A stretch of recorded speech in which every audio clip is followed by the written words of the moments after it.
Many parents and students that I have met and talked to, they are saying, we've submitted dozens of applications, but we haven't received anything when they find us, and they are completely exasperated. A lot of times when I talk to them, though, I ask them, well, what scholarships are you applying to?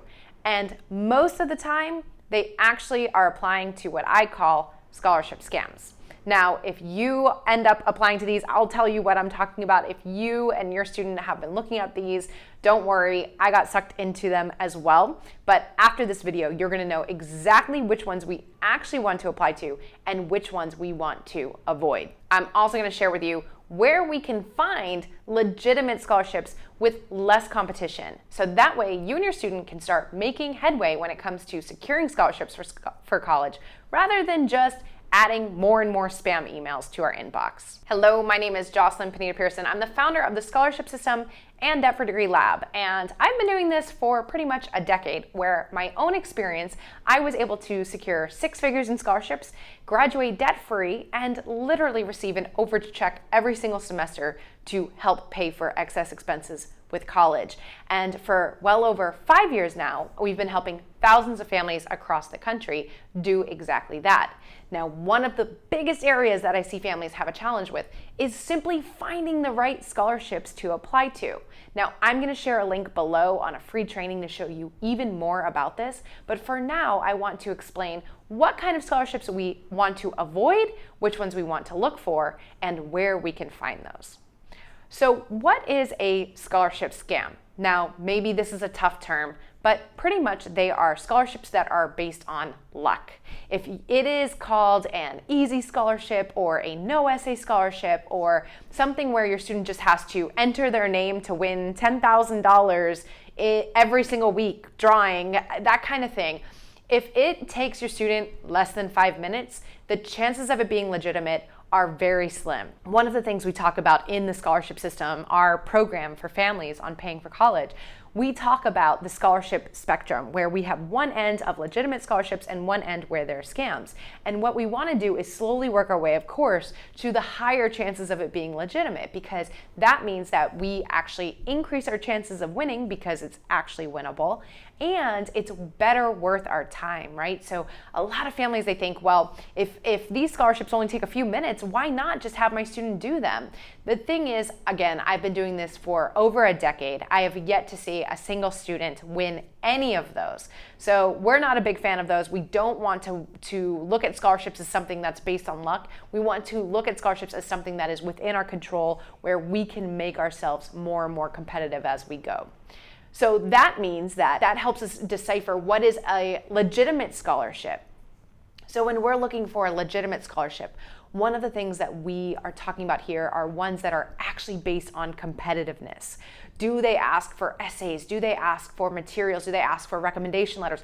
Any kind of materials that can show the competitiveness that our student has. So that way their decision is being based on qualities, characteristics, involvements, etc., rather than it just being a lucky draw of the hat. Okay, so that is what we're looking for. Now, when we're looking for these scholarships, you might be thinking, well, this is going to take a lot more time to find them. This is going to take a lot more time to actually submit them. And it will up front for your students. But like I'm going to cover in another video coming out soon, it can take a lot less time when we know how to reuse materials and create an actual system out of the process. But even still, say we spend 15 minutes on the scholarship scams, or the sweepstakes scholarships is what they're also called. If we're submitting 10 of those, we could instead take that time and submit one legitimate one where we are creating quality materials. We actually have a chance of winning because it's legitimate, and we can reuse those materials. Then in the long run, our time is way better spent. So let's get into where to find these scholarships. So I am going to, again, link to a free training below where I show you some slides and walk you through actual searches that I do. But just to give you a few places to begin, first and foremost, we always want to look local. One of the easiest places to look local is through our high school. A lot of times local high schools will have lists of scholarships, of local scholarships. Maybe they put them inside the portal where you have a login, a back end. Maybe it's Blackboard, Naviance, somewhere like that. Or maybe they just have them on their website, on their public page, their website. Maybe they have a scholarship page or the advising office, the counselor's office page. So they have scholarships that are local that they can share. Now with this, I always recommend our students still go in and ask them, because sometimes, believe it or not, they'll forget to put some on there. So I found some scholarships that were not even listed on there before, and so this is a huge tip. So make sure you write that one down. Now, beyond high schools, we also want to think about what is in our nearest network, what is in our students' network, what is in our network. So when I'm saying that, I mean, is there a local PTA, PTSA, Rogues Club, Rotary Club? Can we look at local grocery stores, doctor's offices, law offices? Where do you work? Where do the parents work? Where do grandparents work if they're working? Do they offer scholarships? So looking within our network to see if they have local scholarships. We've seen construction companies, grocery stores, credit unions, I mean, so many local organizations in the area offering scholarships. So these are also the lowest hanging fruit, right? Because they are local, they have less competition naturally, and so we have a higher chance of winning. So remember, we're always trying to tip the scale in our favor by finding ways to improve our chances of winning, and finding those local, less competitive scholarships is a huge piece of that. Now, another place that we can look is, of course, through the university. So if your student is already at college, that's completely fine too. I would still actually look at our local organizations back at our hometown,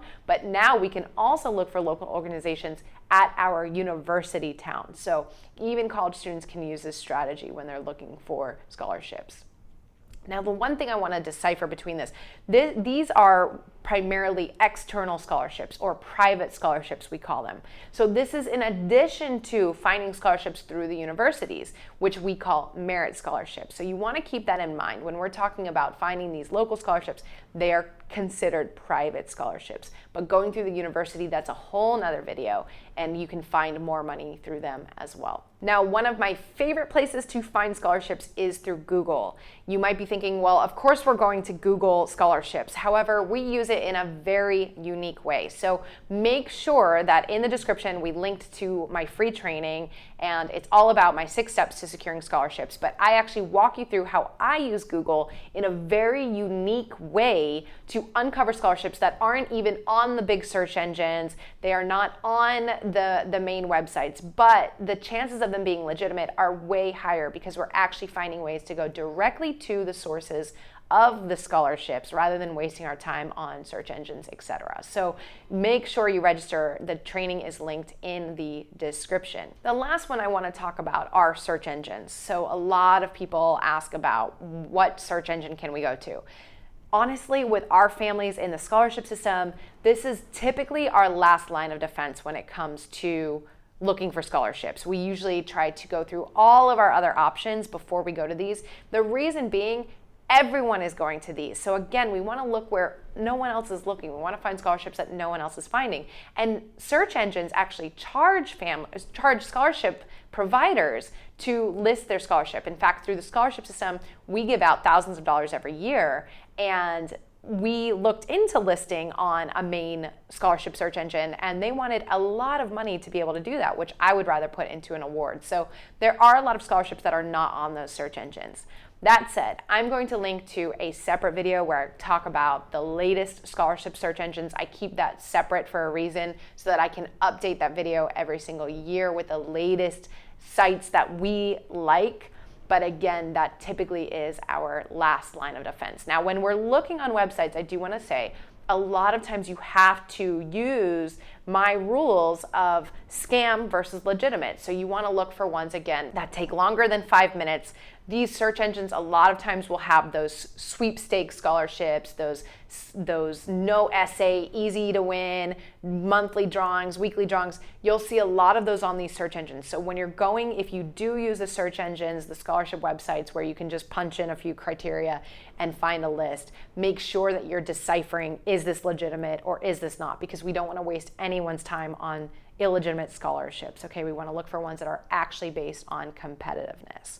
So it's important to remember that. Now, I want to give you just one quick search that you can do to uncover a ton of local scholarships. So what I want you to do is, in a separate tab, open up Google and search your city's name or your county name plus the word community foundation scholarships. So say you are from Charleston, you could do Charleston Community Foundation scholarships. Say you're from Orlando Community Foundation scholarships.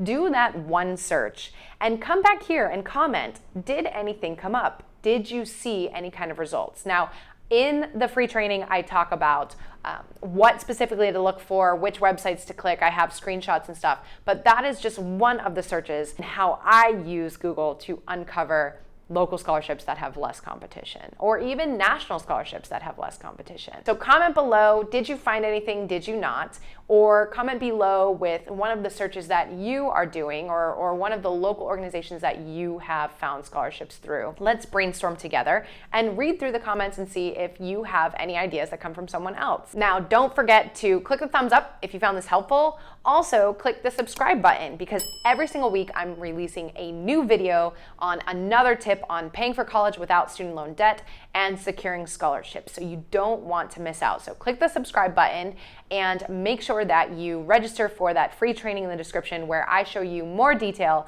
on where you can find legitimate scholarships with less competition so that your student can have a higher chance of winning that money.